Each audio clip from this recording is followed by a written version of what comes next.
Good evening, everyone. We'll just continue with uh, Plato's theory of education. We had completed that, and we were looking into uh, the criticism part of Plato's theory of we had completed Plato's theory of communism, and we have just to start with the criticism of Plato's theory of communism of family and property. All right. It was Aristotle who had done in detail, who has discussed in detail. Aristotle was a student of Plato, and he has discussed in detail about the problems, about the challenges with the Plato's theory of communism. So I'll just start with the criticism of Plato's theory of communism, particularly by Aristotle. So you can expect a question on criticism of Plato's theory of communism from Aristotle's point of view. All right.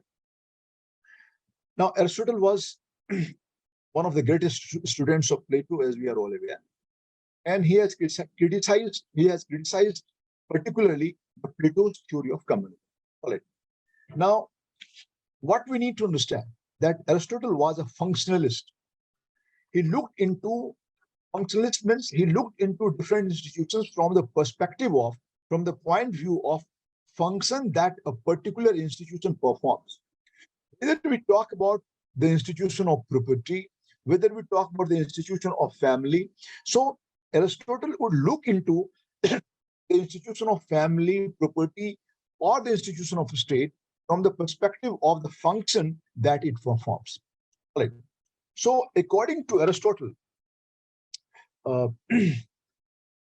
what he said is that there can be some problems with the institution of property, because property is something which creates a division in the society.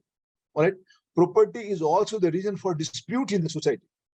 But Aristotle says that there can be a problem with the institution of property, but there are many virtues with property is associated. Means simply rejecting the institution of private property or simply calling for the abolition of the institution of private property would not be correct according to Plato, because there are several functions which is performed by the institution of property. Right. In detail, we'll discuss this when we discuss Aristotle's view on property. We'll be discussing that in detail. So right now, I'm just concerned with the criticism part of it.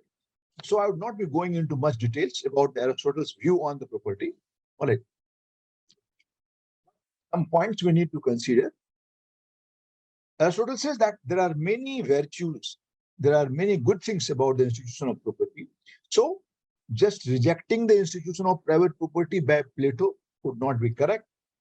Number one, what he says is that property is a source of motivation for the people to perform better. The first important function that is performed by the institution of private property, according to Aristotle, it is the motivational function. This property is always a source of motivation for everyone. All right. So property is a source of motivation, wealth is a source of motivation, and it encourages people to perform better. The first point. The second is that according to Aristotle, man of property is a man of reason. Means it is only the rational people who can accumulate. The property leads to rationality brings about rationality in people. So rationality in the people in the sense that property makes you reasonable, property makes you rational. You can think in terms of, because when you can think in terms of ways how to expand the property or how to use the property. So according to Aristotle, property brings about rationality in man. All right. And one more important point is that property is essential for the sake of social. Property enhances the ability of man. Property enhances the social ability. I mean, social ability in the sense that it tells you, it makes you more capable. Property makes you more capable. How can you increase your wealth to create further wealth? How can you use wealth for putting up an industry? How can you use your wealth for putting up a trading unit? So this enhances the ability of man. According to Aristotle, property enhances the social ability. All right. And the fourth point which Aristotle talked about property is that property is a source of charity also. You can do a lot of good things. You can get yourself involved in the charitable activities. Property can be used for the betterment of the people, for the good of the people. Those who are lacking in the resources, their needs could be taken care of by the people who are holding the property. So property can be used as a source of charity as well. So primarily, Plato talks about four basic functions that is performed by the institution of private property. So whether it is in terms of motivation, whether it is in terms of the rationality of the people, or whether it is in terms of enhancing the social capability of a man, or whether it is in terms of the charity. So these are the functions that is performed by the institution of private property. Now, according to Aristotle, Plato was completely wrong when he thought in terms of communism of property, or when he thought in terms of abolishing the institution of private property. So that is the first major criticism. That is the major criticism so far as Plato's theory of communism of property is concerned. Now, looking into another aspect of Plato's communism, that is communism of family and marriage, or the communism of wives. All right, communism of wives, or the communism of family and marriage. Let us try to understand what Aristotle has to say on that. All right.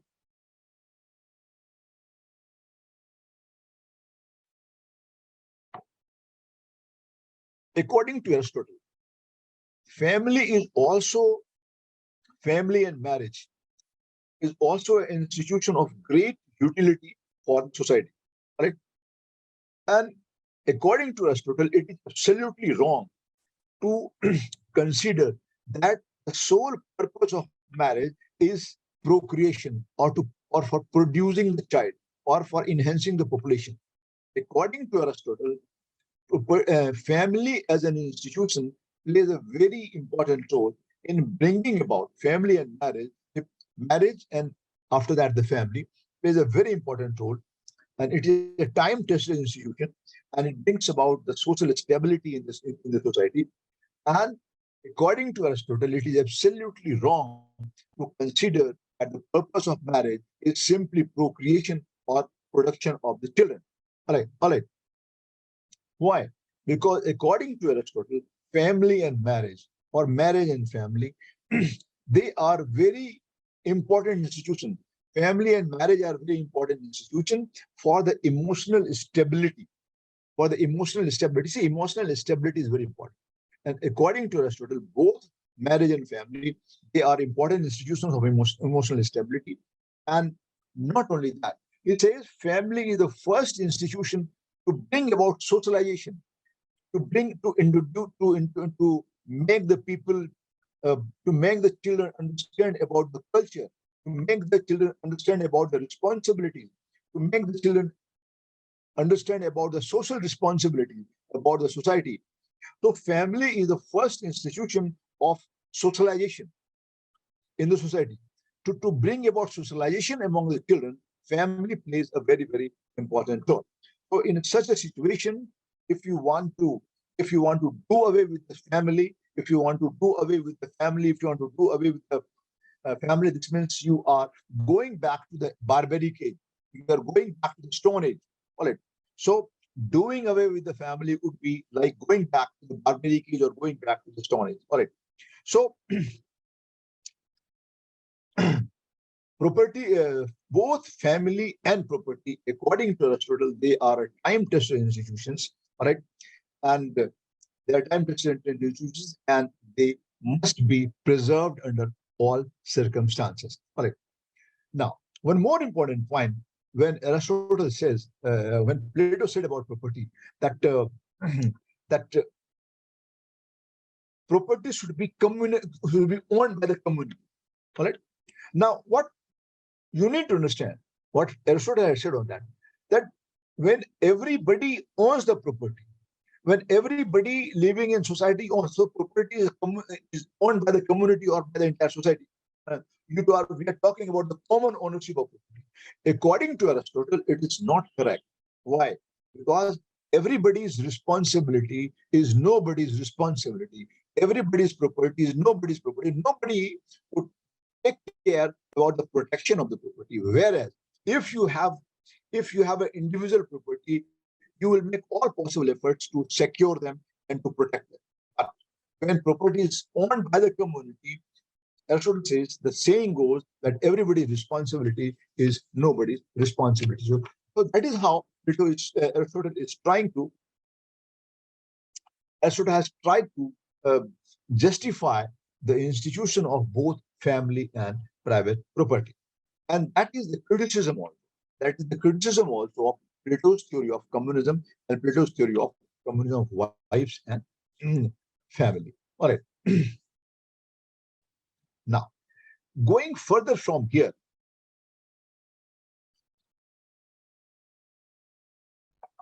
let us do a brief comparison about Plato's view on communism and the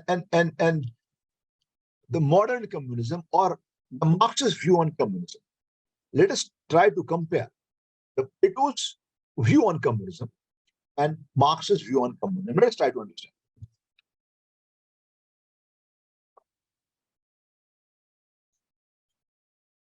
Somebody like Maxey, Maxey. Maxey, again, a political philosopher. Now, he called Plato a father of communism because Plato came much before Karl Marx. Right? So, Maxey called Plato a father of communism. Now, what is the difference between Plato's communism and modern communism? All right. The modern communism, as we are talking about, is closely associated with the work of Karl Marx. And communism, the modern communism, is closely associated with a very critical analysis of capitalism. That is why modern communism has come out of the crisis of capitalism. The crisis in capitalism, or the capitalism which led to the exploitation of workers by the capitalist class. So Karl Marx gave a theory of communism, the modern communism, which is an outcome of capitalism.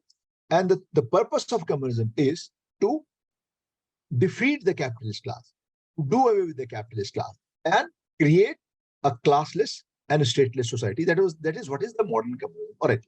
Now, so the main concern of Karl Marx was to bring an end to the exploitation of the working class. That was the main concern of Karl Marx's communism. So Karl Marx wanted to bring an end to the exploitation of the working class by the capitalists. And according to Karl Marx, the real interest is the interest of the classes. We have understood that because it talks about the class interest, it talks about the class conflict. All right.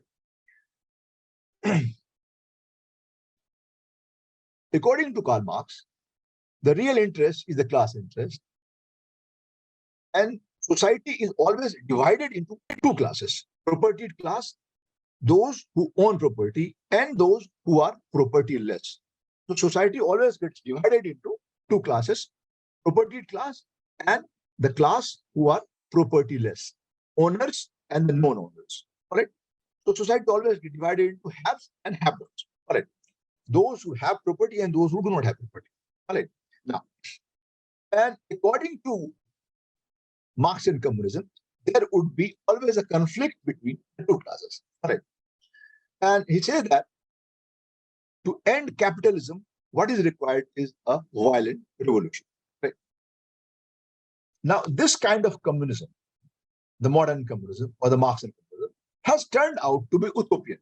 We are all aware of that because it could not see light of the day in many countries. All right. So it has proved to be utopian. All right. Now, so the concept of classless and stateless society that modern communism or Marxian communism talks about, that has become utopian concept because it has not been realized in the practice. So now let us try to understand. Let us try to understand this communism, the Marxian communism, from the Plato's communism. All right. Now, first question that crops up is, Why communism? What is the reason? Why are we asking for theory of communism? If we look into the Marxian theory and if we look into Plato's theory, all right, both Karl Marx and Plato, they talk about abolition of the institution of private property. That is the similarity between them. So Karl Marx also talks about abolition of the institution of private property, and Plato also talks about abolition of the institution of private property. All right.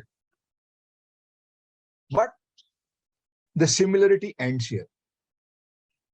The similarity between Marx and Plato ends here.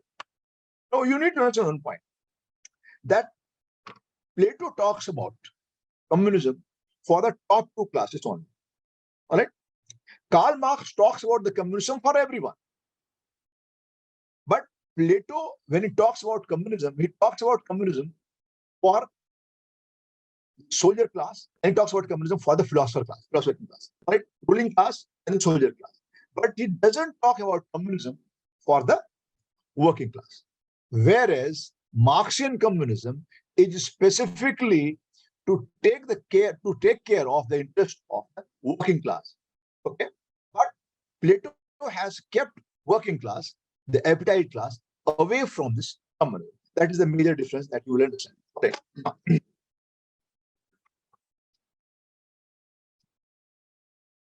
See, Plato is an idealist and Karl Marx is a materialist. So there is bound to be a difference in their opinion so far as communism is concerned. Because Plato is an idealist and Karl Marx is a materialist, Karl Marx is a realist. Right. Now,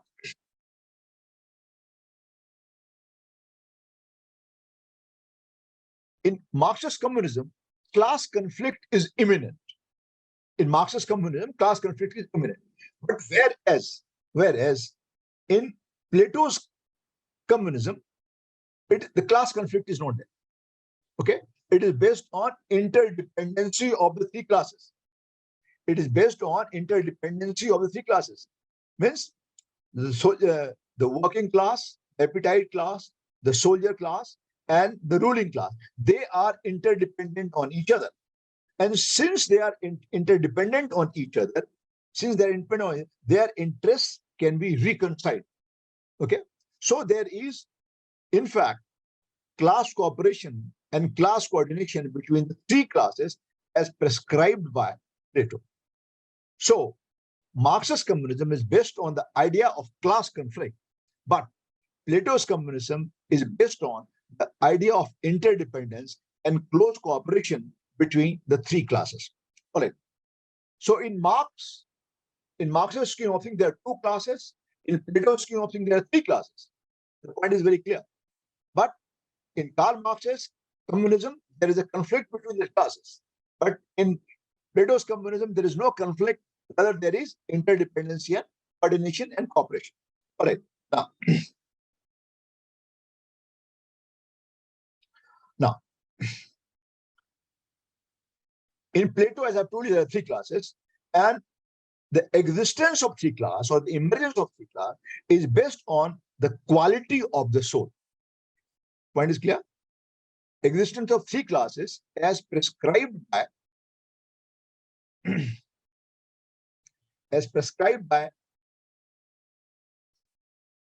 Plato, the three classes, they are based on the quality of the soul. Whereas in Karl Marx, there are two classes, but the basis of the existence of two classes is the property. Those who own property and those who do not own property. So the basis of existence of two classes, two antagonistic classes in Karl Marx is the institution of property. One which owns property and other who is dependent on that. So one who owns and one who do not own. All right, haves and have-nots. So property is the basis of class differences. Whereas in Plato, it is the quality of soul which is the basis of class difference. But there is no class conflict. All right.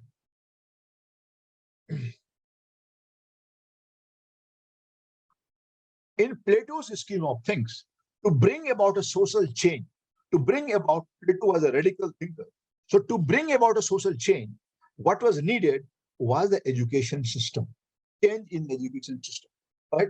So for Plato, bringing about a change in society could be done, could be facilitated by bringing about change in the education system. So education system or the mechanism of education would be the way the changes can be brought about in the society. Whereas for Karl Marx, the only way to bring about a social change, the only way to bring about a real change is through violent revolution. Right. So for Plato, it is education which is the via media, it is education which is the mechanism to bring about a change in society. But for Karl Marx, it is the violent revolution that can only bring about a change. All right. Now, one more important point. Karl Marx, one more important difference. Karl Marx talked only about the communism of property. But Plato, apart from talking about communism of property, Plato also talks about communism of family and wives. What I point? So this is another difference. Marxist communism is only about communism of property, but whereas Plato's communism also talks about communism of wives and family. All right. So this is another important difference between the two. All right. Now, communism for Karl Marx is a classless and stateless. Okay. But Plato doesn't talk about, say, communism. In Marxist communism, the concept is to bring about a classless and stateless society. Right? State, which is an instrument of exploitation, according to Karl Marx, would automatically wither away. Once the capitalist class are completely finished, completely destroyed. So the state, which is an instrument of exploitation in the hands of the capitalist class.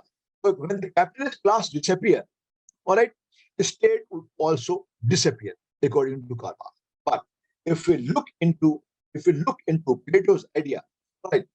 If you look into Plato's ideas, what Plato is talking about is that Karl Marx talks about the stateless and classless society, whereas Plato's ideal state is neither stateless nor it is classless.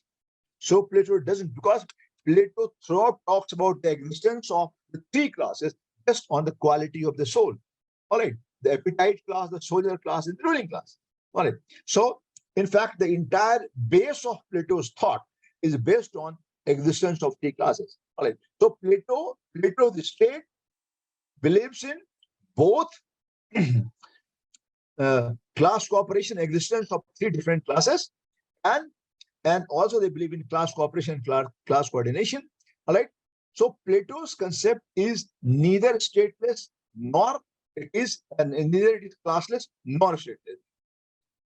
Karl Marx's concept of state is stateless and classless, whereas Plato's concept is neither stateless nor classless.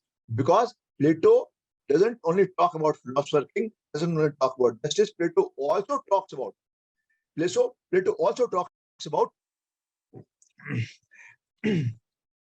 just give me a minute.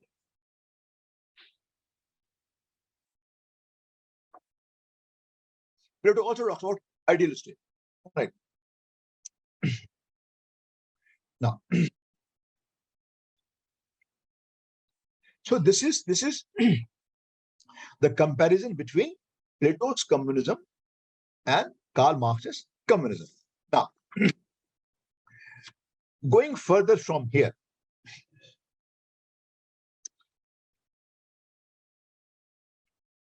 what I will be doing now. If you have any questions on Plato's communism, you can just ask me. All right. Otherwise, I'll start discussing the difference between rule of philosopher king and rule of law. There could be a question. Rule of philosopher king as suggested by Plato versus rule of law. What is the difference between rule of philosopher king and rule of law? If you have any questions, you can just ask. All right. Rule of philosopher king. Philosopher king is above the law. He is the source of law. He creates the law. He is such a rational person because he has undergone a system of education.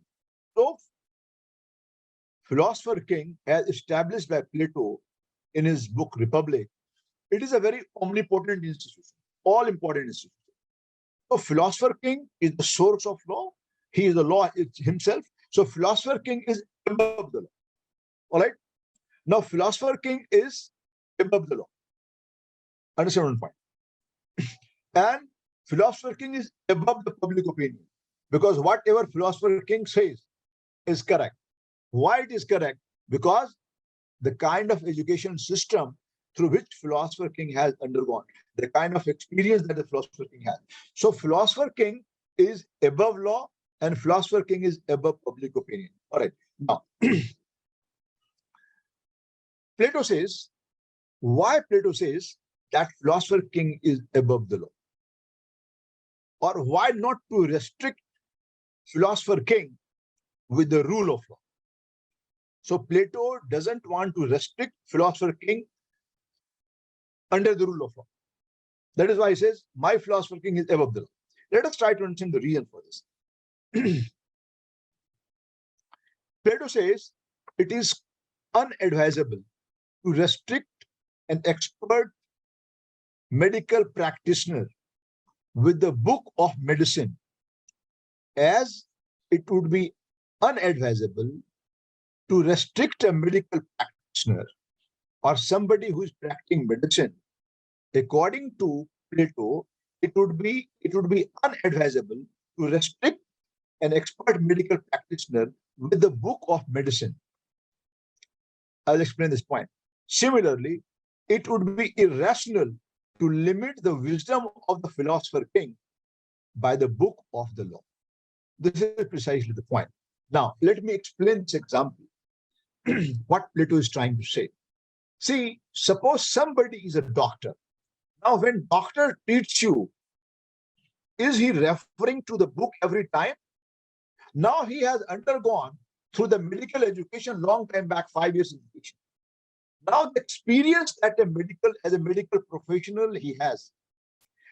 Experience because he has looked into several patients. He has cured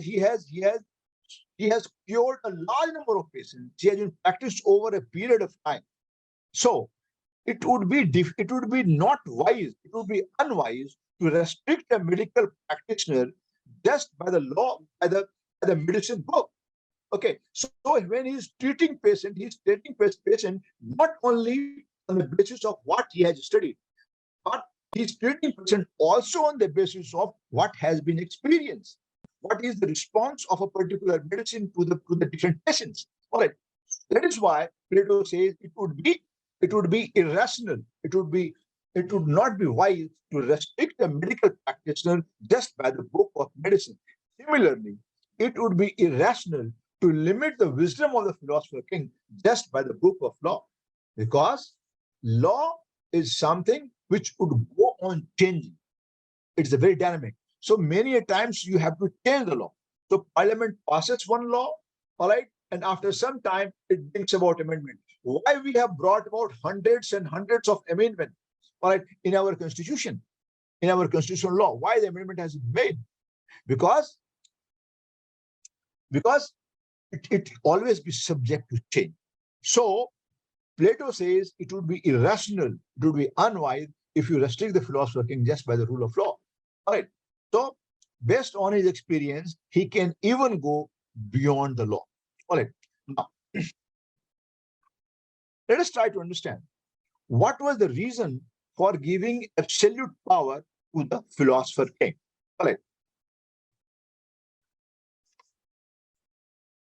Plato says law and public opinion, because if you want to restrict a philosopher king by citing certain laws or by citing public opinion, Plato would not agree with that.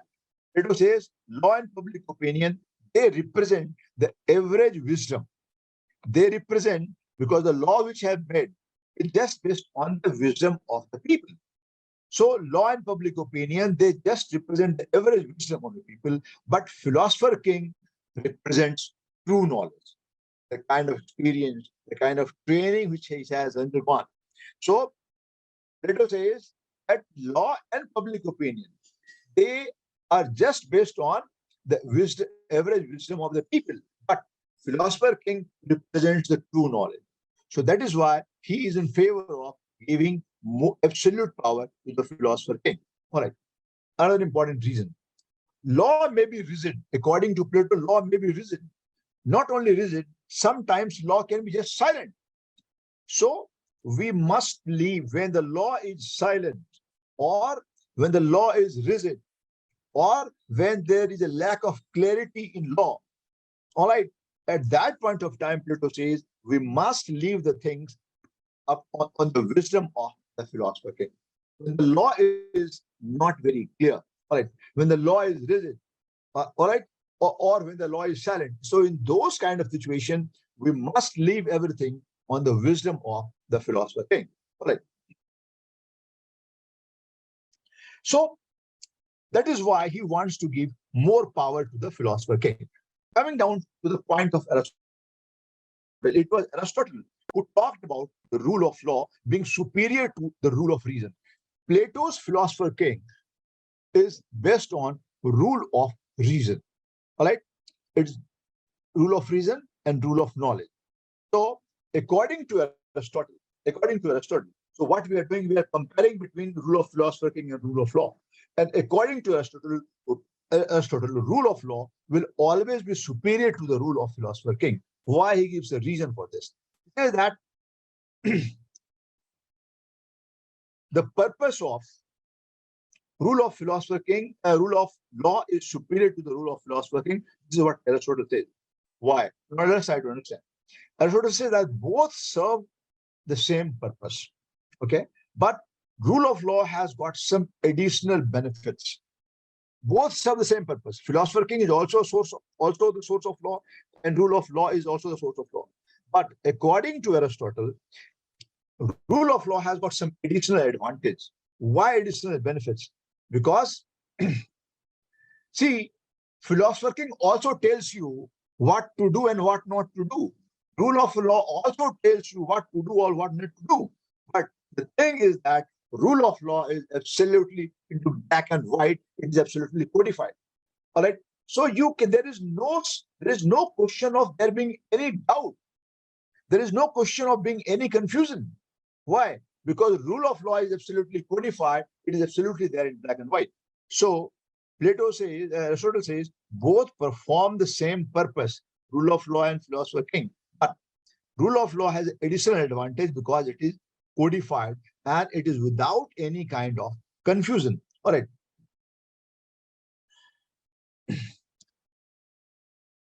The difference between the two is there that rule of law is your outward manifestation because it is based on the codified system. So it is an outward manifestation, but rule of reason, that is rule of philosopher king or rule of reason, is based on inward manifestation. Means it is based on the quality of your soul. It is based on your inner response. So rule of reason, rule of philosopher king is basically an outcome of inward manifestation, whereas rule of law is an outcome of outward manifestation because it is based on the codified rules and regulations.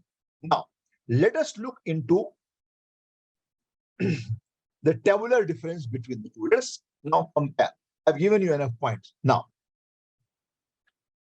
rule of law, because throughout different societies, we have been living under a different kind of rule of law, right?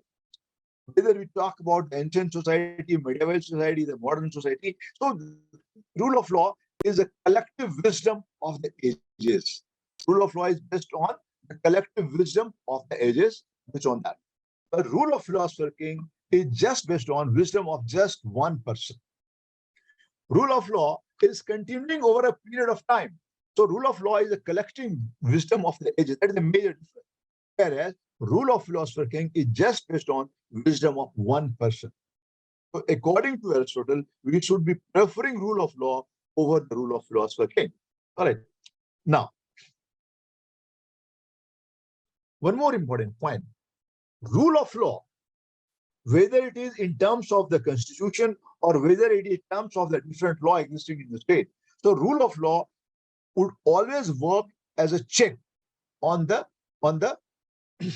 authoritarian power of the rulers. Means rule of law would always work as a check on the rulers. You would agree with me that rule of law would always work as a check on the rulers. But there is a possibility that philosopher king may become a tyrant. Philosopher king may become a Hitler. Philosopher king may become a dictator by deceiving others. All right. So rule of law is based on rule of law imposes a check on the rulers, whereas rule of philosopher king is that the philosopher king, there is a possibility that philosopher king may at some point of time may try to become a tyrant, may try to become authoritarian, may try to become dictatorial by deceiving others. So that is another difference between the two. All right. Now, we say law is blind, rule of law is blind. Okay, means what we consider just the rule part of it. So rule of law is without any kind of peasant.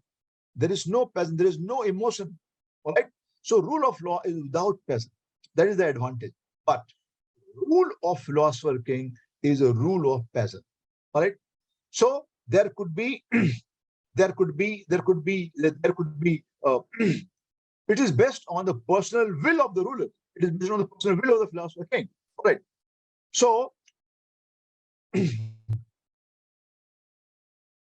rule of law is without any kind of peasant because it doesn't take into consideration the emotions, dreams. It doesn't take into consideration. But rule of philosopher king is a rule of peasant. It is rule of peasant means it involves the emotions. It involves the emotions and the sentiments of the philosopher king. So rule of philosopher king is based on rule of peasant, whereas rule of law is without any kind of peasant. All right.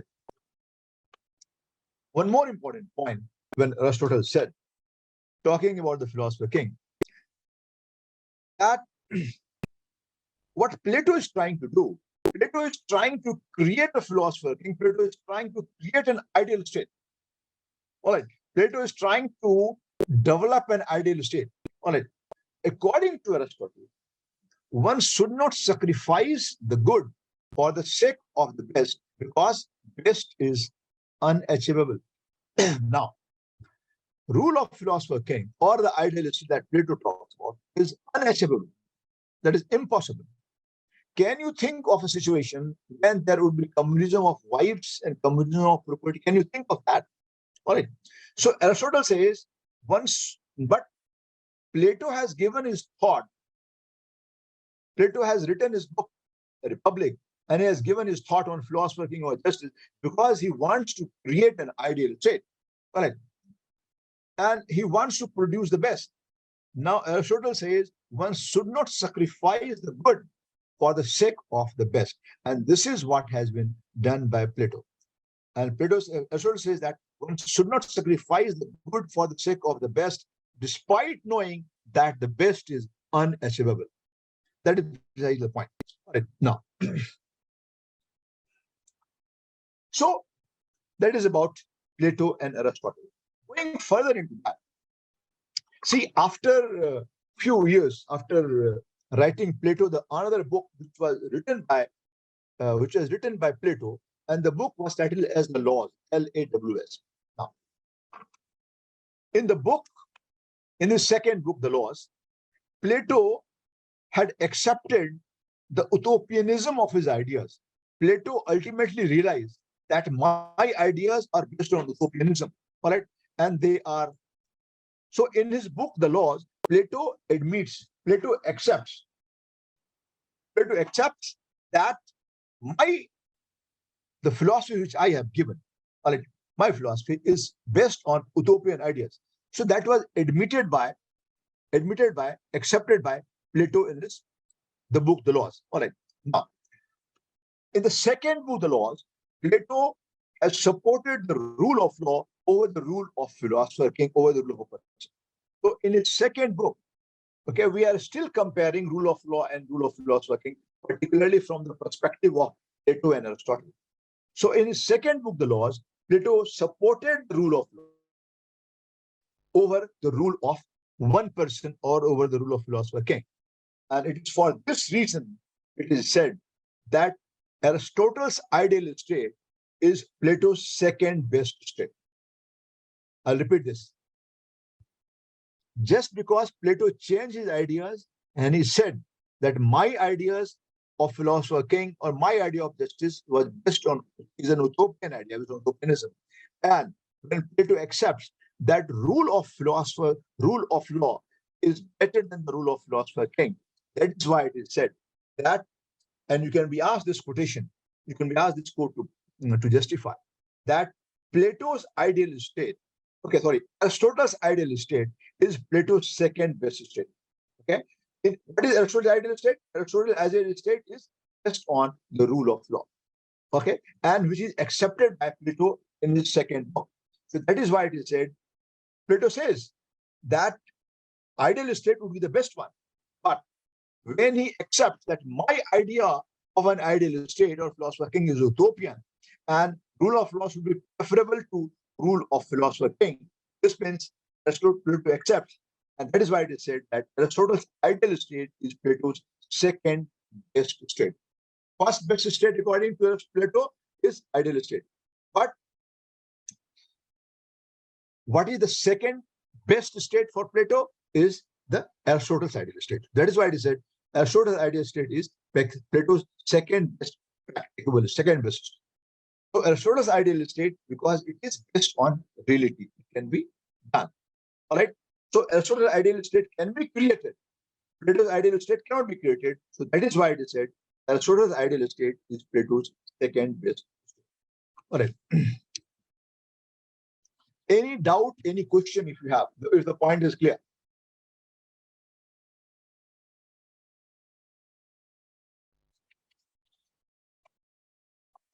All right. Let me reply your question.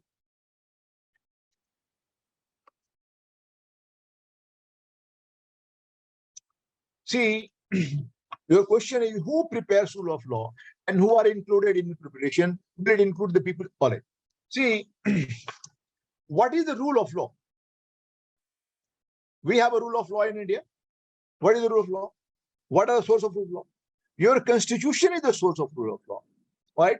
It provides you rights. It provides a division of power between different organs of the government. It provides a distribution of power. It provides for the power of judiciary. It provides for the power of parliament. It provides for the power of the executive. It provides for the distribution of power between central government and the state government. All right. So constitution is a source of law. Who has prepared this constitution? Constitution is dedicated to the people of this country. Who is sovereign? It is the people who are the sovereign. All right. Who makes the law? It is the parliament who makes the law. Now, who selects the member of the parliament? It is the people who select the member of the parliament. So ultimately, it is the people who are sovereign in this country. All right. What happens in practice is a different question. But what is the source of law? Parliament is the source of law. What is the source of law? Constitution is the source of law. What is the source of law? We have a codified rules. You have the Indian Penal Code here. So who is the source? The people who make these laws, who create these laws, they are the one who are elected by the people, who are selected by the people. So ultimately, it is people who are the source of law. All right, and it is people represented who make the law. All right. So that is about the source of law. But when we talk about the philosopher king, it is the philosopher king who has got so much knowledge because of system of education. He himself is the law. And not only he creates the law, he changes the law. So that is why he is above the law. All right. So that is the basic difference. I hope the point is clear.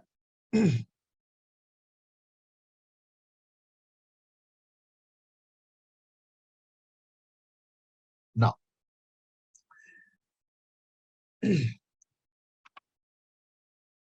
one important aspect of this, and sometimes they have asked a question on this. Now, we are just evaluating Plato. Plato as a fascist thinker, all right?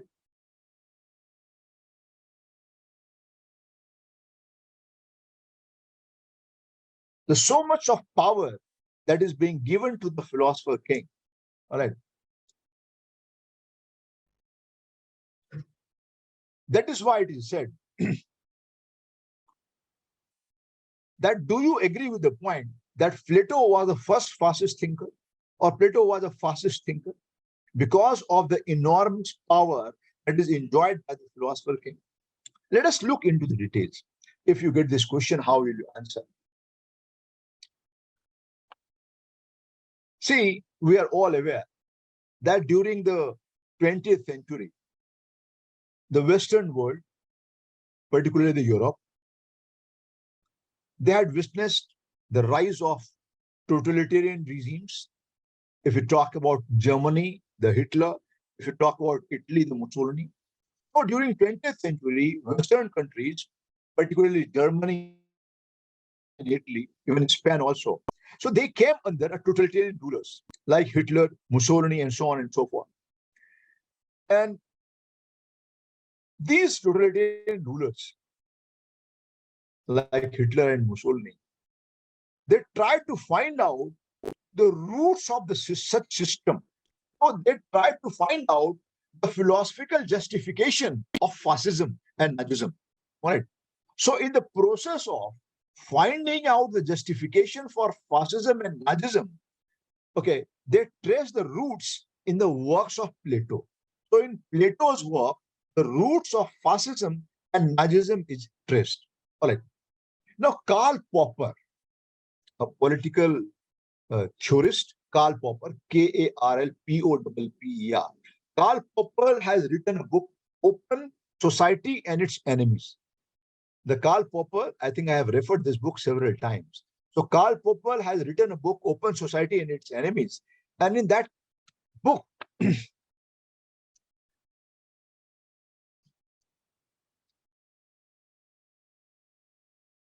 Karl Popper refers Plato as the first fascist thinker.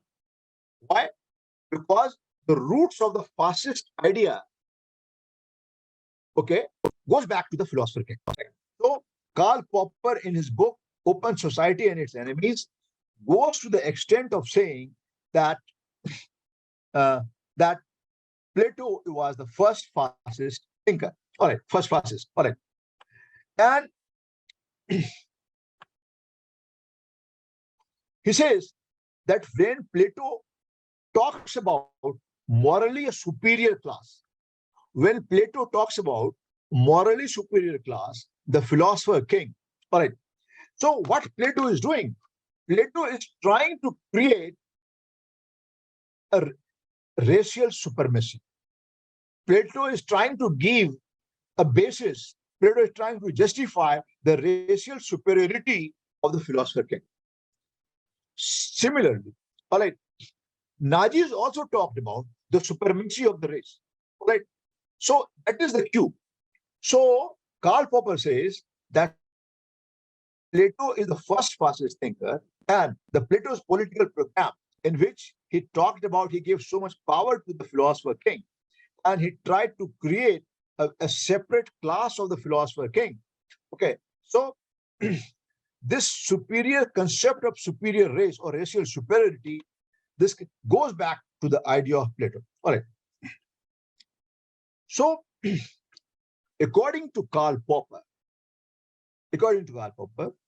Plato, Hegel, Karl Marx, all these are the enemies of the liberal society. So Karl Popper is calling all these thinkers, all these philosophers, Plato, Hegel, Karl Marx. So he calls all of them the enemy of the liberal society. All right. Now, so why Plato is referred to as the first fascist thinker, I have given you the reason for that. Let us now try to understand. Let us first try to understand. We have already studied fascism, so the concept of fascism is very clear to you. All right, now we can compare. Now, fascism, in fact, I've told you, it is not an ideology, it is not a philosophy, it is a hodgepodge of ideologies. It is basically a political opportunism. That point I have clarified earlier. All right. So, fascism is a policy of political opportunism. It is a pure power politics. Okay, there is no regard for ethics at all. All right. It is based on all power to the state. It talks about the state supremacy, fascism, the concept of fascism or Nazism is based on the supremacy of the state, glorification of the state, all power to the state, no power to the individual. It's based on that. So it believes in supremacy of the state. It also believes in leader as a superman. Hitler was a superman. Mussolini was a superman. So it believes, first of all, in supremacy of the state or glorification of the state. And it also believes in supremacy of, it believes in the concept of the superman, ruler as a superman. It also believes that masses, they do not have any rights. Masses have only duties. All right. So, in fact, the entire philosophy of fascism, as we have understood it earlier, it is based on the politics of irrationalism. There is no rationality in fascism. All right. So fascism is basically a bad word. All right. Now let us try to understand. Let us try to put Plato on this platform of fascism, and let us try to understand whether he was a fascist or not. Right. Now, why was Plato called a fascist? Let us try to understand. Plato was called a fascist because he also believed in absolute power to the state. All right. Plato was considered as a fascist by Karl Popper because philosopher king is just like the superman. Right? Plato is considered as a fascist thinker by Karl Popper also because it believes in giving absolute power to the philosopher king. All right. Plato is called a fascist thinker by Karl Popper also because it believes only in, it doesn't believe in the concept of rights. It only believes in the concept of duties. No rights to people, only duties to the people. Right. Plato is called a fascist by Karl Popper also because it believes in natural inequality. It believes in natural inequality between, see, some people are born to be a man of gold. Some people are born to be a man of silver. Some people are born to be a man of copper. Right. So what I'm trying to tell you is that Plato was considered as a fascist thinker because he believed in the concept of natural inequality. All right. Means there is a natural inequality between three different classes. Again, more important point is that masses, they were not fit to rule under Plato's scheme of things. The masses, they were not fit to rule. Only philosopher king can rule. Again, in the fascist thought, as Karl Popper had to explain, they also believed in the superiority of the leader or rule by a leader. So because of all these similarity between the fascist thought and Plato's thought, Plato is considered as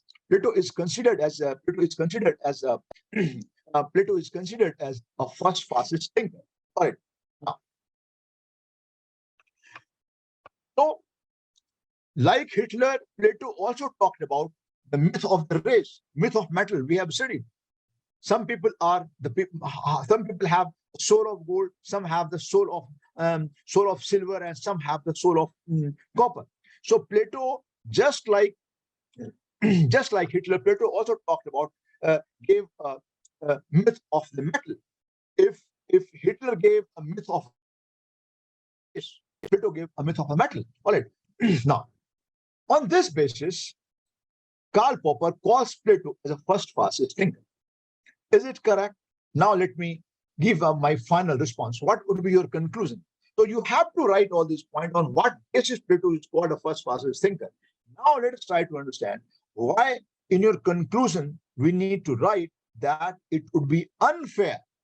It would be unfair to call Plato a first fascist thinker. All right. Now, there is a one political theorist, and his I'm forgetting his name. I think his name is Levison, Levison. Levison. Yes. Now, Levison uh, was a political theorist, and he came forward with the defense of Plato. Means when Plato was described as the first fascist thinker, when Plato was described as the first fascist thinker, now Levison, Levison, Levison emerged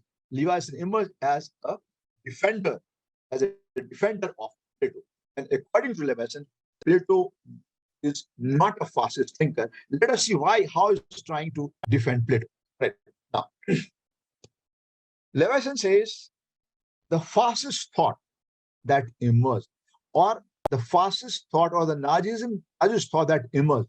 Okay, and when the Plato gave his thought, they belong to two different periods. All right, the word fascism was not there in history.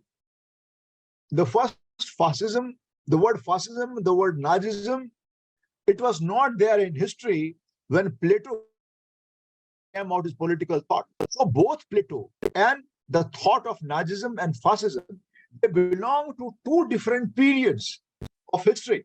All right, they belong to two different time and two different space. So we are basically trying to compare the uncomparables. So how can you compare? How can you compare? Look into the period when Plato gave his thought and look into the period when the fascist thought emerged. So according to Levison, when we are calling Plato a fascist thinker, we are trying to compare the two uncomparables. This is the first important point. Okay. Levinson says, Levinson says that there can be some structural similarity between Plato's ideal state and the fascist state. Levinson agrees that there can be some structural similarity between, and it is there also. We have looked into the similarity part. So Levinson says there can be some structural similarity between Plato's ideal state and the fascist state. There could be some timid would do. All right. For example, both believed in the supremacy of the state. Levinson also believed in the supremacy of the fascists also believe in supremacy of the state, and Plato also believes in supremacy of the state. All right. Both believe in that that there should be only duties and no rights for the citizens. Right. So, but Levinson says that despite the structural similarity, there is a great deal of difference, all right, between Plato's thought and the fascist thought. Why? What is the difference? Because Plato's thought is not a threat to the humanity. The fascist thought is a threat to the humanity. You look into the way the Hitler had butchered the Jews. So the genocide. So what I'm trying to tell you is that despite there being some structural similarity between Plato's thought and fascist thought, there is a great deal of difference between the two. What is that? The difference is that fascist thought or Nazism was a threat to the humanity. But Plato's thought is not a threat to the humanity. Plato's philosopher king would never indulge in power politics. Now, the fascist rulers, they indulge into pure power politics. They believed in political opportunism. But Plato's philosopher king, who has undergone such a system of education, so they would never indulge in power politics. All right. So Plato was an admirer of a reason. That is why he believed in the rule of philosopher king. All right. So it would not be appropriate. You can conclude by saying that it would not be appropriate to compare Plato's ideal state with the fascist state. All right.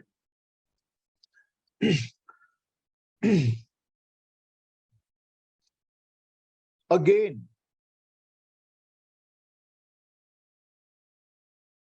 in fascism, Plato talks about abolition of the institution of private property because property is the reason for the problem in society.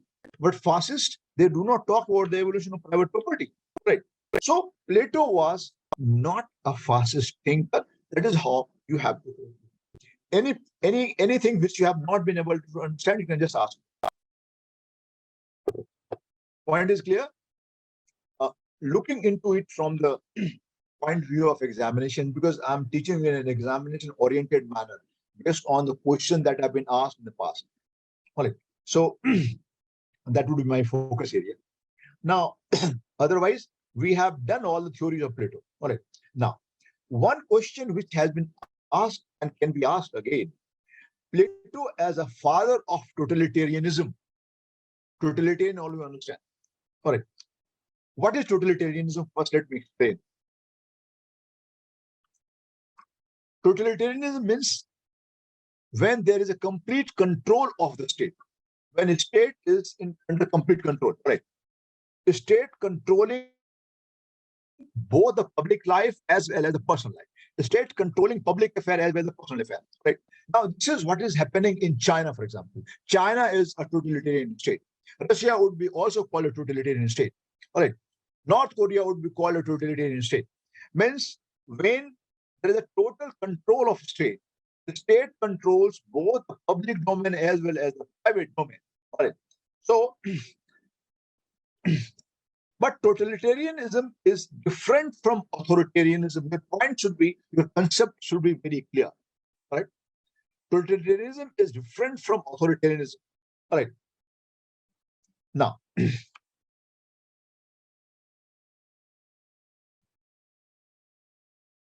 what is authoritarianism? There is a possibility of democracy turning into authoritarianism, or a ruler in a democracy can turn to be authoritarian. Could be authoritarian. All right. Now, there is the line of demarcation between authoritarianism and totalitarianism is a very thin line. What we are discussing here Plato as a totalitarian thinker. All right. Now, so in the process, I use the term authoritarianism. I'm trying to explain what authoritarianism is all about. So when there is absence of political freedom, or when there is absence of democracy, all right,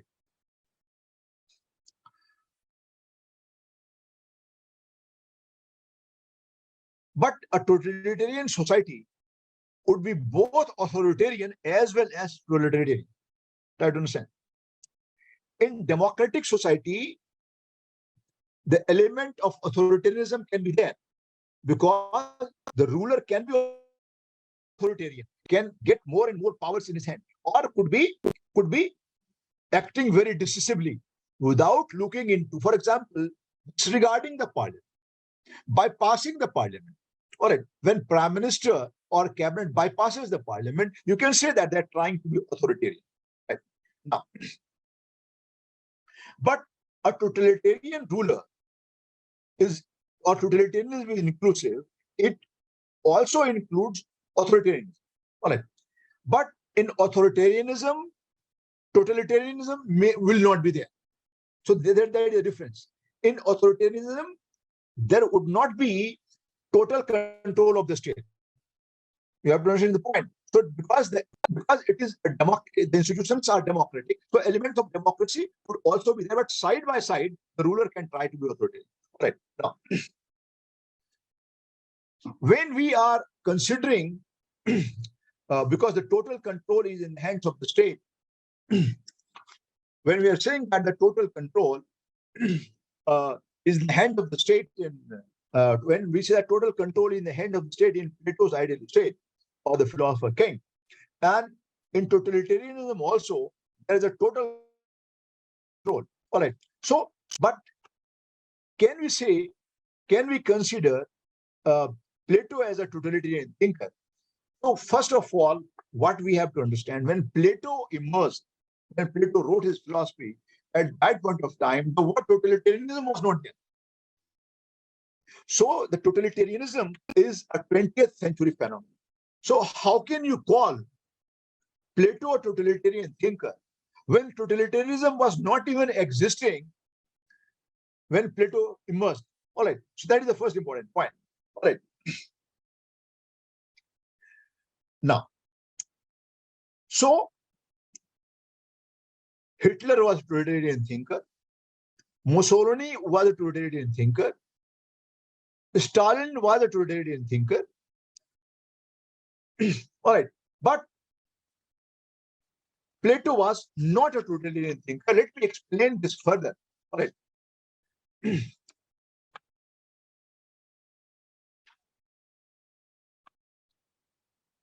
Now, why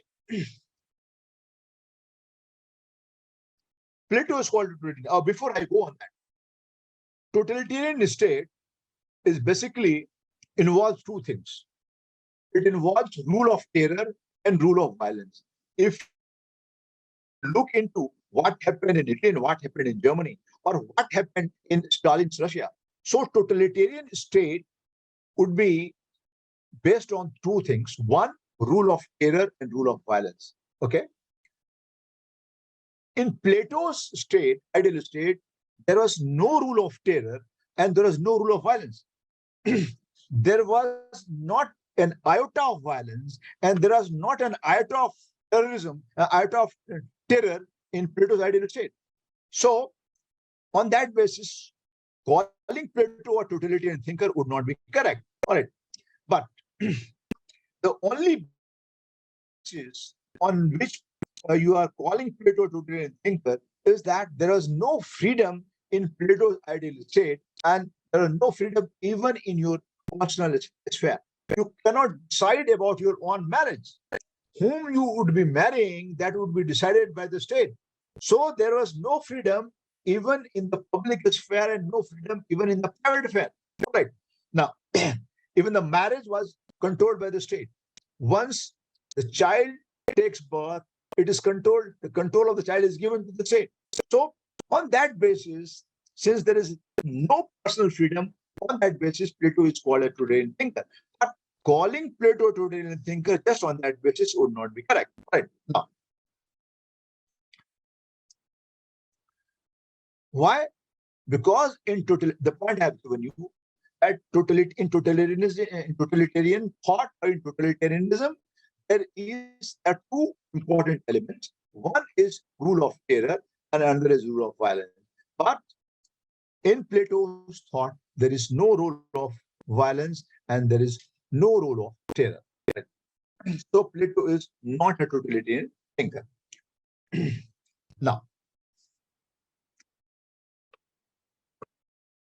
again, Plato, a totalitarian thinkers or in totalitarianism, they are just bothered about the interest of the ruling class.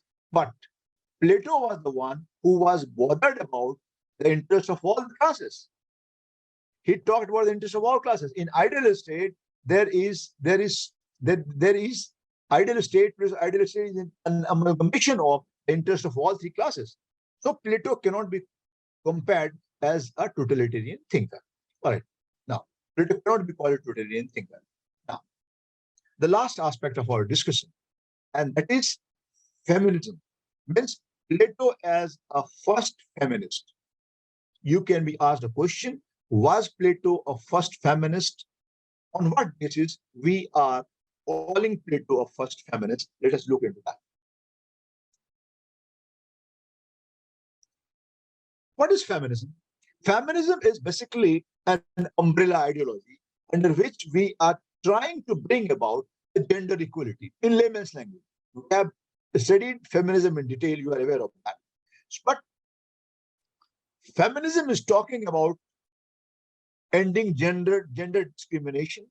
It is talking about bringing about gender equality, right? It is talking about bringing an end to male chauvinism or male supremacy. All right. So it talks in terms of gender equality. That is what is the modern feminism is all about. All right. Now, what Plato is regarded as the first feminist thinker, Plato is considered as the first feminist thinker because of certain reasons. The first reason is that Plato provides for equality of opportunity to women in governance, because the scheme of education that Plato talks about is open to women as well. And if they qualified, a woman could be the philosopher king. Or, sorry, women could be the philosopher queen. So, first important point, why Plato is considered as the first feminist thinker, because Plato provides for an equality of opportunity for both for both men and women in both governance and education. That is the first reason. All right. Now, and Plato says it very clearly. Plato makes it very crystal clear that women, they do not suffer from any kind of natural inequality from man. So he's talking about natural equality between men and women. Right. So according to Plato, women do not suffer from any kind of natural disability. They are not suffering from any kind of natural disability that they cannot play an important role in the public sphere. Plato says they do not suffer from any kind of natural disability that will not allow them to play an important role in the public sphere. Means women are as capable as men to play an important role in the public sphere. So that is the second reason why Plato is called as the first feminist thinker. All right. Now, again, when we look into Plato's thought on communism, Plato talks about communism of family. Plato talks about communism of property. Plato talks about communism of property, and Plato talks about communism of wives and family. Now, when Plato talks about communism of wives and family, and when Plato says that women, they don't have to be responsible for bearing the child, or they don't have to be responsible for the growth of the child.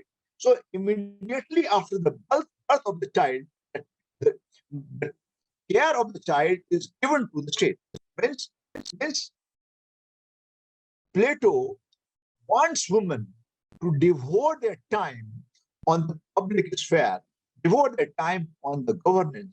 Plato doesn't want women just to be looking after the kids, just to be looking after the family members. So basically, in Plato's idea, we find the concept of liberation of women. When Plato talks about the theory of communism of wives and family, so in this we find the idea of a liberation of women, because women are not held responsible for rearing of the child, for taking care of the child, for taking care of the family. So that is why Plato is called as a first feminist thinker. All right. Now,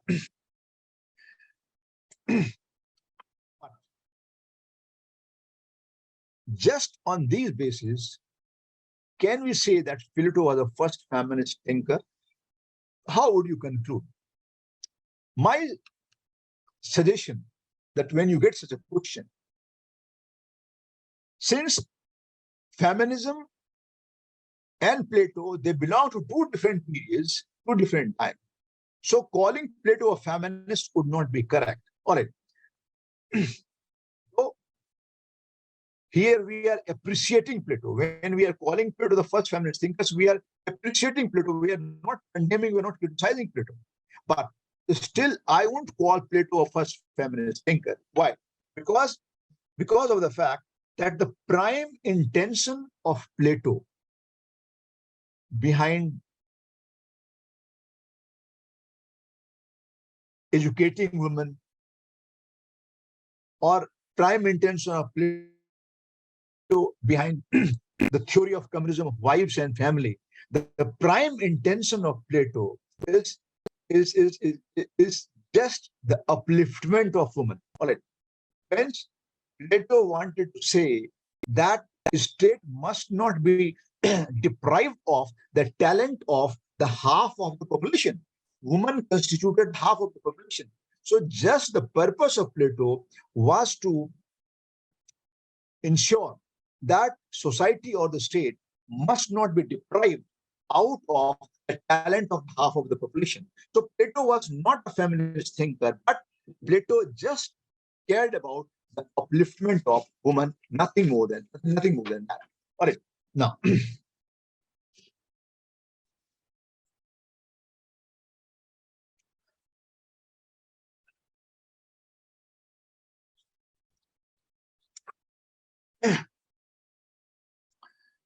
so I would like to conclude Plato's thought uh, by saying that it would not be uh, incorrect to call Plato a great political philosopher. He was a father of political philosophy. Why he's a father of political philosophy, or why we say that Plato is philosophy, philosophy is Plato. We say that because the entire Western political thought since Plato is the pioneer, has either been used to appreciate Plato or it has been used to defame Plato. So it is said one can either be Platonic or one can either be unplatonic. Either you can be Platonic or you can be unplatonic. Either you can appreciate Plato or you can criticize Plato, but you can never be non-Platonic. Either you can be Platonic or you can be unplatonic, but you can never be non-Platonic. So Plato is a great political philosopher, right? And who said this? It was Karl Popper who had criticized Plato. It was Karl Popper who said, you can either be Platonic or you can be unplatonic, but you can never be non-Platonic. Okay, this is what was said by the Karl Popper. You can get it straight. All right. So that is all about Plato. Right. Any question that you have in mind? So we have just completed Plato, and within a while from now, I'll just be starting Aristotle. Aristotle is known as the father of political science as well as the father of comparative politics. So Aristotle was a pragmatic political thinker, realist political. If Plato was an idealist, Aristotle was a realist. That is a major difference. So if Plato is known as the father of political philosophy, Aristotle is known as the father of political science and father of comparative politics. Why is called father of comparative politics? Because he made a study of 158 constitutions of different city-states in order to find out what kind of constitution would be the most stable constitution. In what kind of constitution we can avoid a revolution. So Aristotle was a conservative thinker also. So he believed in status quoism. He was a status quoist. He believed in stability. So he was looking out for, when he studied 158 constitutions of different small city states, the purpose was to come out with the most stable constitution. Correct. The most famous book of Aristotle was the Politics. All right. Politics was the most famous book of Aristotle. And when we compare Plato and Aristotle, so Plato's Republic, the book Republic of Plato, is considered a renowned work in political philosophy. It is encyclopedic in its content because it deals with the different subjects. That is why we say that Plato's Republic is encyclopedic in its content. But Aristotle's politics just deals with the politics and just deals with the government. You will only find about, in Aristotle's book, you will not find any philosophy. In Plato's book, you will find a lot of philosophy, theory of ideas, theory of knowledge, but no such thing you will find in Aristotle's politics. So if Plato's Republic is philosophical, it is encyclopedic in its content, but Aristotle's politics just deals with state, government, politics. So Plato's book is a book of an idealist, and Aristotle's book is book of an pragmatic thinker. All right. Now, if we look into the Aristotle's work, the politics, the kind of political culture that Aristotle books represents, that is basically a culture of Britain. in Aristotle's book, Politics, you will find a reflection of the Britain's political culture. I'm just making some references about Aristotle, just introductory references before I proceed further. Right. Now, Aristotle, I have told you, is considered as a conservative of conservatives. He's a very conservative political thinker. He is considered as a conservative of conservatives. Why? Because of his preference to tradition, customs, and he is giving a lot of emphasis on preservation of traditions and the customs. So he is called conservative of conservatives. He even appreciates the institution of slavery. Now, could you imagine that such a great political scientist would talk about defending the institutions of slavery? All right. So he is in favor of preserving the traditions and the customs, and that is why he is called conservative of conservatives. All right. Now, let us look into the perspectives of Plato, and let us Aristotle, and let us do a brief comparison between Plato and Aristotle. Though we have not started even with the Aristotle, but if I do a comparison between Plato and Aristotle, that will make you understand Aristotle's philosophy or Aristotle's theory in a better manner. All right. If you talk about Plato, Plato believes that the ruling class requires specific knowledge. What do I mean? Because he has described a system of education and the training for the philosopher king. Right.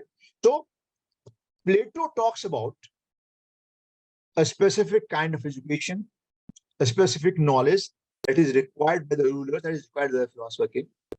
Whereas if we talk about Aristotle, Aristotle believes that the ruling class, they require sheer common sense. Plato's ruler, Plato's philosopher king,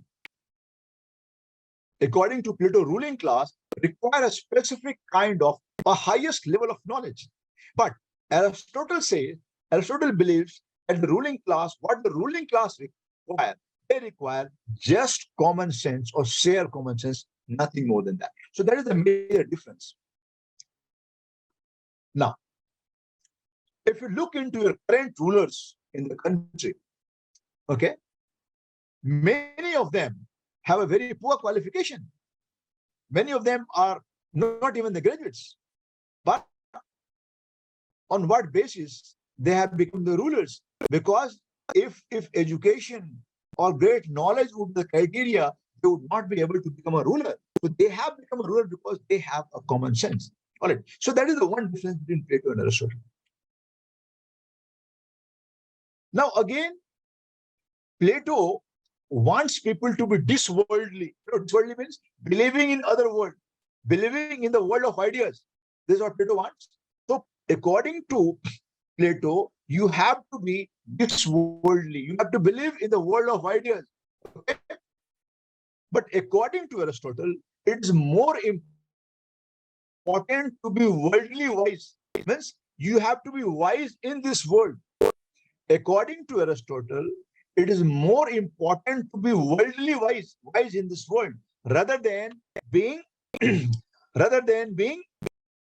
wise in the world of ideas. So Plato wanted people to be wise. Plato wanted the rulers and the people to be wise in the world of ideas. He gave a theory of ideas, allegory of caves, you remember. All right.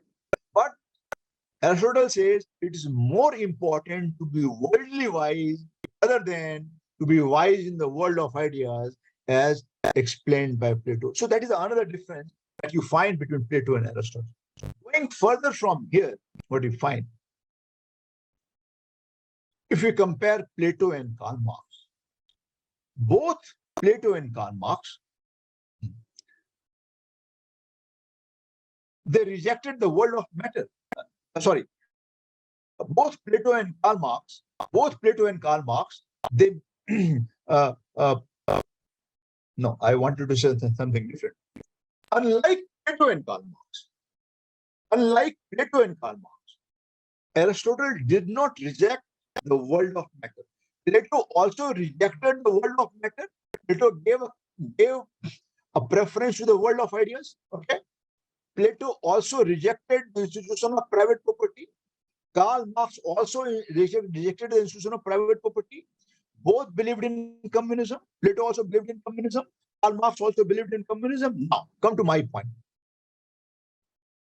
Unlike Plato and Karl Marx, Aristotle did not reject the world of matter. Plato rejected the world of matter. Marx also rejected property. All right. Now, according to Aristotle, the world of ideas, what Aristotle says, the world of ideas is not independent from the world of matter. Rather, ideas are inherent in the matter itself. Try to understand the point, what Aristotle said.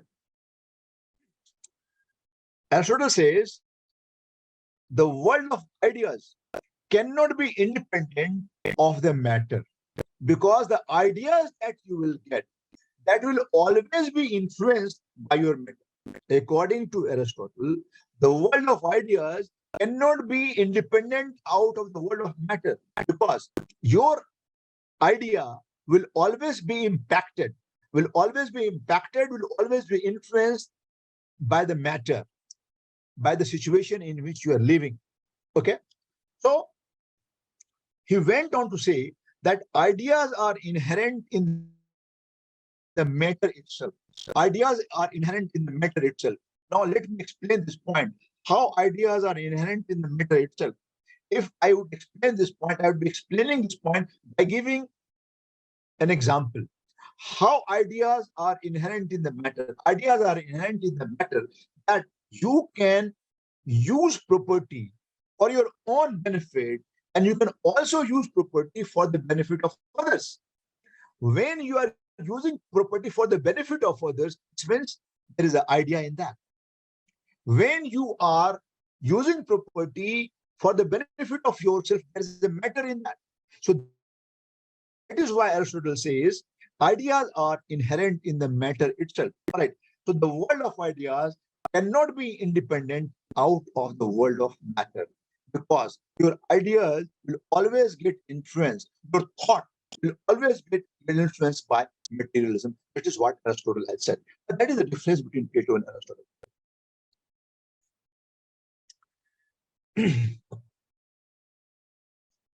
Again, Aristotle says, now Plato says, Plato did not believe. He said reality is a shadow of ideas, what Plato had said. Just now we have studied. This existing reality is not the ultimate reality, it's just a shadow of ideas. What is real? Real is the idea. Reality is the idea. Okay? Aristotle says we cannot outrightly reject the knowledge of this world. Plato is rejecting the knowledge of this world. Plato is rejecting the knowledge of a material world, because for him, the real knowledge is just on the world of ideas, the other world. All right. Aristotle says we cannot outrightly reject the knowledge of this world. Why? Because the knowledge which we have gained through, by using our sensory organs, that knowledge can never be rejected. You get a particular kind of feeling. Can you reject that? You can never reject that. Your emotional attachment with somebody, can you reject that? You can never reject that. So Aristotle was right when he said that we cannot outrightly reject the knowledge of this world which has been done by Plato. So because he says the knowledge about this world which we gain by using our sensory organs can never be outrightly rejected. That is precisely the point. Now, going further, Aristotle believed in the middle path. So I'm doing this comparison, once I'm doing this comparison, you will be very comfortable when I'm going into the details of the Aristotle's thought. And many times they have asked a question on a comparison between Plato and Aristotle. That is why it becomes important. That is why I've started with that. Now, Aristotle believed in the middle path. He did not believe in either extreme. He gave his theory of mean. Means he did not believe in either extreme. Okay, he believed in the theory of mean.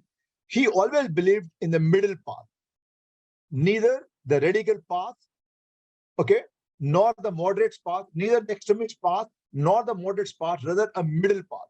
So Gandhian path was a middle path, which included extremism also and which included moderate thought also. So, like that, Aristotle believed in the middle path. For Aristotle, golden mean is the golden rule. It means life of moderation, neither extreme right nor extreme left, rather being at the center. So he was a centrist. He believed in being at the center. So if Plato believed in a world of perfection, I'm just comparing now. So I told you first that Aristotle believed in a middle path. He believed in the rule of golden mean. Okay, neither left nor right, but in the center. So if we compare this with Plato, if Plato believed in perfection, okay, if Plato was for perfection, Aristotle was for moderation. Plato believed in perfection, but Aristotle believed in moderation. So perfection means what ought to be, all right, something which is unachievable, but it would be perfect. But Aristotle was a realist, so he did not believe in extreme, he believed in moderation. That is why it is said Plato was an idealist, but Plato was a perfectionist, and Aristotle believed in moderation. All right. Now going further from here, if Plato is considered as an idealist, I would call Aristotle pragmatic. So that is another comparison. Plato is an idealist, but Aristotle is a pragmatic. Plato is an idealist, and because he is an idealist, he turned out to be utopian, this philosopher. But Aristotle, being a realist, he is pragmatic. All right. Now, if Plato thinks about the best, Plato talks about the ideal state. So Plato thinks about the best. When Plato talks about the rules of the philosopher king, Plato talks about the best. Plato thinks about the best. So if Plato thinks about the best, Aristotle talks about the best practicable. He is a pragmatic thinker. So if Plato thinks about the best, Aristotle talks about the best practical. That is the another comparison. All right. Again, if we try to look into Plato's view on property and Plato's view on family, and if we try to, I have also done a criticism of Plato's view by citing Aristotle. Now come to that point. Aristotle, as I have told you earlier, was a functionalist because he believed in the functional utility of different institutions. He believed in the functional utility of property. He believed in the functional utility of family. He believed in the utility of even the slavery as an institution. So, according to Plato, these institutions must not be abolished because Aristotle is a great functionalist. He believed in the functional utility of different institutions, so whether it is institution of property or whether it is institution of family or whether it is institution of slavery. Aristotle believes in maintaining and preserving all these institutions because of its functional utility. All right. Now, but if we try to compare with the Plato Plato believed in abolition of certain institutions like the family, like the private property. So that is the comparison. All right. Now,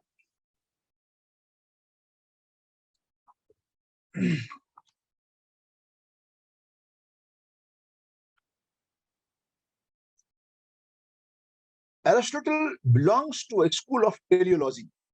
T-E-L-E-O, teleology, T-E-L-E-O-L-O-G-Y, teleology, T-E-L-E-O-L-O-G-Y, teleology. Aristotle belongs to the school of teleology. What is teleology, in fact? Means when you believe in a destiny, when you believe that Destiny is very important.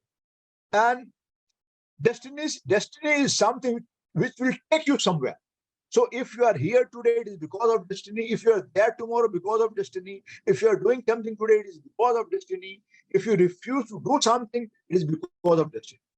So, so the people who believe in destiny, they are called teleologists.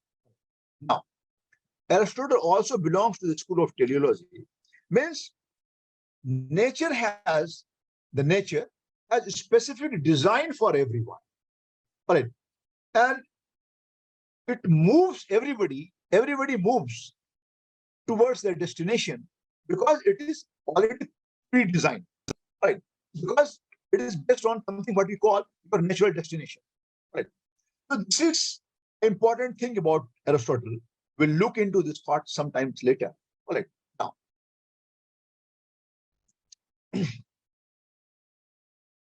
so just to whatever I have said so far, just a gist of that. So if Plato is utopian, Aristotle is pragmatic. I'm just summing up what I have said till now about this Plato and Aristotle. So if Plato is utopian, Aristotle is pragmatic. If Plato is perfectionist, Aristotle is moderationist. If Plato is radical, Aristotle is conservative. If Plato is an extremist, Aristotle believes in golden mean.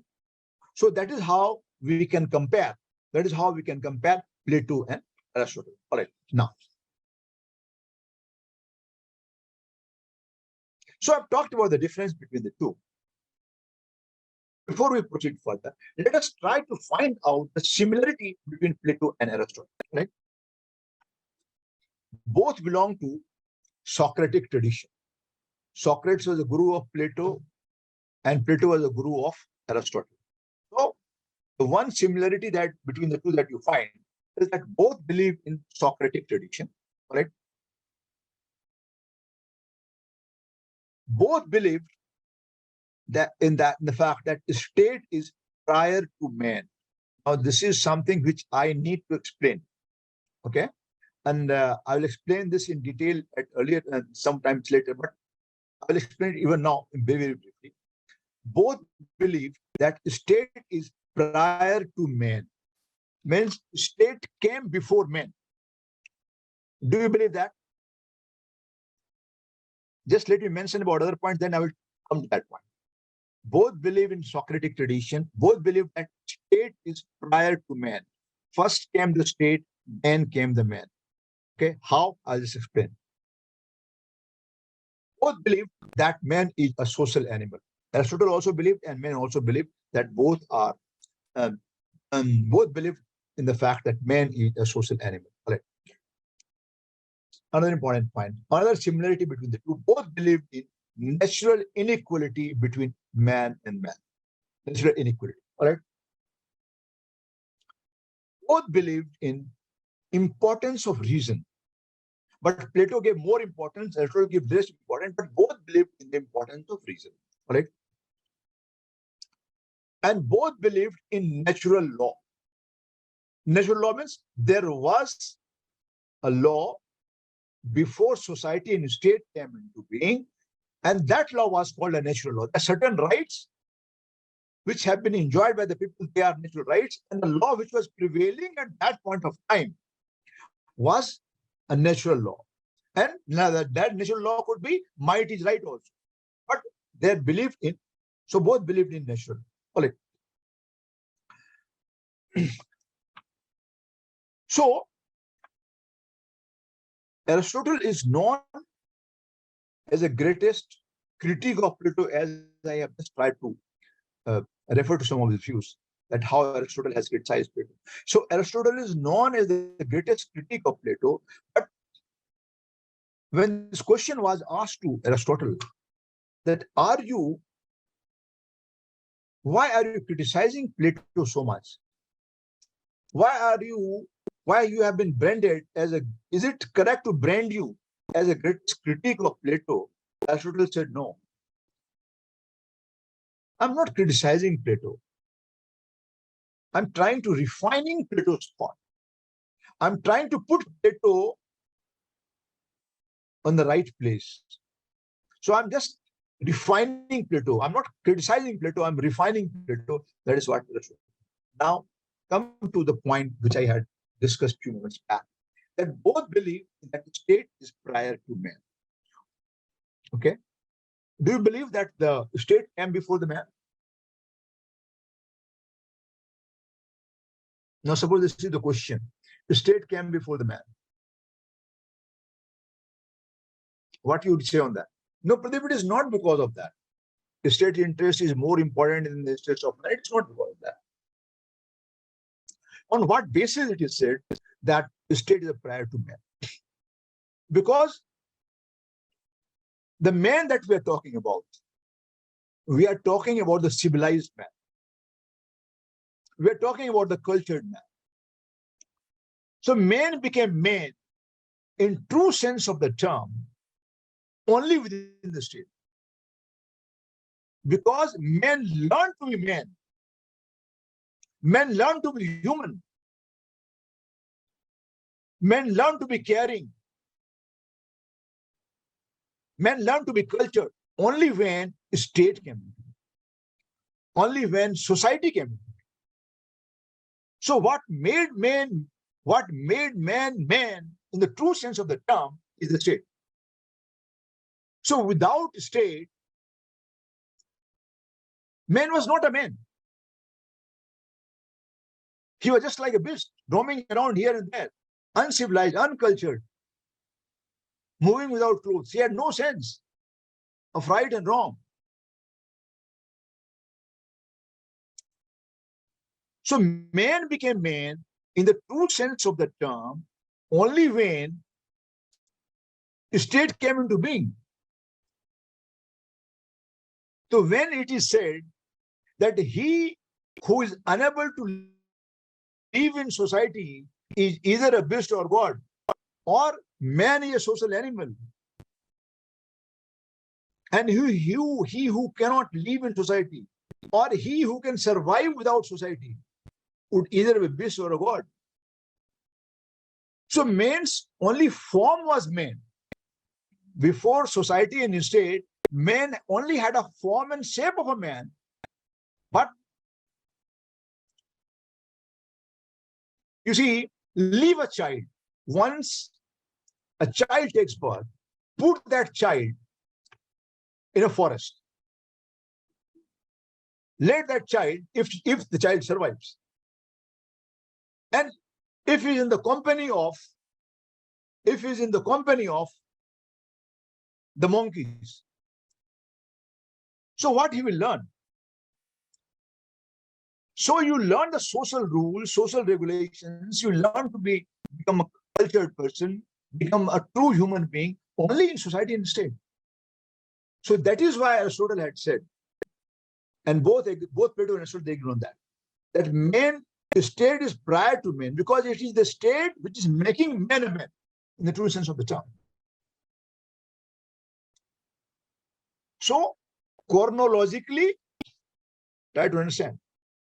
Men may have appeared before state, agreed, but this is only, but the man that we are talking about is not a man. So the true man that we are talking about, the modern man that we are talking about, modern man became man only within the state. So first came the state, and state made man man. State made man man in the true sense of the term. So in that sense, it is called state is prior to man. So question they have asked several times, and they can ask. All right. Any doubt? Point is clear? When you talk about Aristotle's theory of state, see, I'll just give a background, because I do not want to start a topic now in detail, because I don't want to leave it halfway. In any case, we'll have to repeat that tomorrow. Man is by nature a social animal, and I've told you, one who can live without state, is either a beast or God, but he cannot be man. That is the point I was trying to explain. man is by nature a political animal. He is a social animal, is a political animal also. Political animal since you cannot live without the state. So man is by nature a political animal. One who can live without the state is either a beast or God, but he cannot be a man. Why?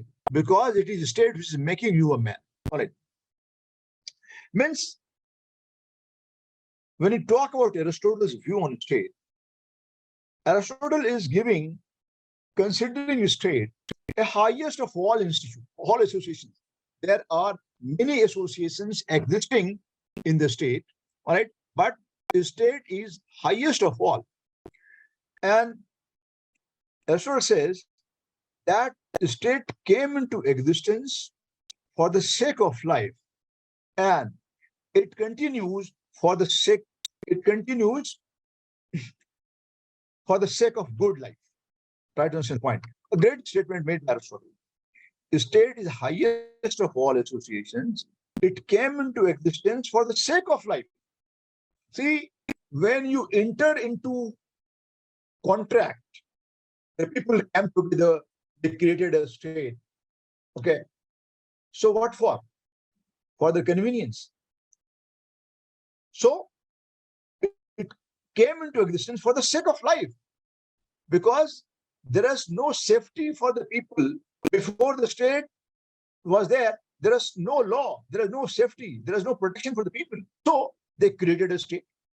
The reason for the creation of a state was the safety of man. So it is said, it came into existence for the sake of life and continues for the sake of good life. No, not only life. Now state wants to bring about good life. Means they want to bring about improvement and improvement. So the new infrastructure that is being built up, new roads are being constructed, the new educational institutions are being established. All right. So the state is trying to bring about improvement in the life of man. So the kind of system that was there, the kind of the facilities that were there in the country 20 years back, now you have a better facility than what you had 20 years back. So that is why Aristotle says it came into existence for the sake of life, and it continues for the sake of good life. All right. Means this statement explains the significance that Aristotle is attaching to the institution of the state. All right. And that is why, since Aristotle also, like Plato, belongs to the Socratic tradition, and in that tradition, they are giving primacy to the state, and they are considering the state to be prior to man. All right. But Aristotle, like Plato, did not accept that state is an outcome of contract. There are the social contractualists like Hobbes, Locke, Rousseau. All right. They believe that the state is an outcome of the contract. If they consider the state to be a mechanical institution, so the people came together, they decided to create a civil society, and which ultimately created the state. So the state is basically an artificial institution created by man. Okay, but what we are talking about? We are talking about the state is prior to man. So Aristotle did not believe in the social contractualist thought like Hobbes, Locke, and Rousseau, who said that the state is created out of the contract between different people. So different people, they came together and they created a state. So neither Aristotle nor Plato, they believe in the social contractualist tradition. All right. So according to Aristotle, it is wrong to consider that state is an outcome of contract. In fact, state is the product of nature which has evolved. According to Aristotle, it is wrong to think that there is some contradiction between interest of man and interest of the state. Social contractualists, they talk about some contradiction between the interest of man and the interest of the state. But according to Aristotle, there is no contradiction between the interest of man and interest of the state. Aristotle tries to prove this point by talking about the origin of the state. So tomorrow when we meet, we'll start with the theory of origin of state as given by Plato. I will start from that. And then we'll take up his theory of property, we'll take up his theory of citizenship, we'll take his theory of slavery, the theory of revolution. So all the theories we'll take up tomorrow. All right. So we'll start with Aristotle's view on origin of state. From this point, we'll start tomorrow. All right. Any question if you have in your mind, you can just ask. No questions? All right. Just wait for a minute. Just let me refer to the syllabus. I don't know where I have kept the syllabus. Yes. I think tomorrow we can complete Aristotle. Yes, Aristotle can be completed tomorrow. This is what I feel. And then we'll start with Machiavelli. All right. Yes. All right. And next month, okay. If philosophers are not from 20th century, can we consider the old philosophers? You see, this is the pattern of this is just why we are discussing this. This is basically interpretation, you know. So whether they belong to 21st century or they belong to 18th century, anybody can be compared with anyone. All right. Now, the thing is, 1973, theory of justice, Rawls theory of justice came in 1973. But a question has been asked, and we tried to find out whether we find any element of Rawls theory of justice in the Constitution of India. So anybody could be compared. So they can ask you any two thinkers can be compared. Despite the fact they belong to two different traditions, two different times, but they can always be compared. For example, now Gandhiji is not there. Now, are we not talking about the relevance of Gandhi in contemporary times? We're talking about that.